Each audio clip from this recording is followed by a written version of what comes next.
Okay, so we're on the Saugrain. Yeah, and we were pulling away with the motor under, ahead, full speed. Mike was controlling, he was at the engine. And I should have been, but Mike was. I was back at the stern steering is what I was doing. Anyway, when this engineer came up to the gun and yelled, and we had this, they said, "Here's the first, go pick him up." Well, Mike, instead of, didn't have any sense about engines, he was a deck officer. He just threw it from forward to stern immediately. Well, that killed the engine. We didn't have a crank then. So I had to break out the oars to row away from the cotton-picking ship. And it was all because of Mike's ignorance and the carelessness of this crew that lost their crank. And anyway, so we broke out, with much difficulty, broke out these oars and started rowing. And of course, there were people rowing that really didn't know how to do it as well as we did. But anyway, Mike did the cadence and I was there, I was steering. And we got away from we rowed about a quarter mile, I suppose, and then on the horizon was this ship, which was much satisfaction to me. Very pleasing to see a small, what I thought was a destroyer, but it turned out to be a Coast Guard frigate, and they came putting over to us, some little boat, and give us a line, through a line on tie, and lash it to your bow, and we'll tow you into the ship. And it turned out to be the USS Coronado, a Coast Guard vessel.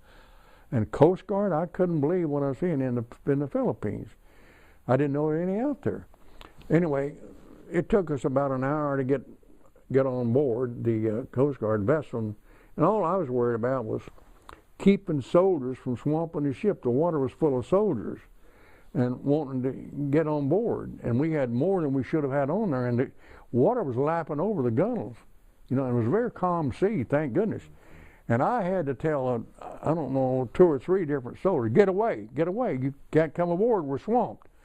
And it's hard to tell somebody he can't come aboard. Well, there was an officer, he was actually, he's older than I got to know him during the trip, and he was one of the first that came up the boat, wanted to board. Well, I reached down under his armpits and pulled him up like this on board the boat, and he brought with him a bunch of water, and it just got all of my papers wet. And in that all my emergency papers, passport, and records, all my records, everything. After that, I didn't let anybody else aboard.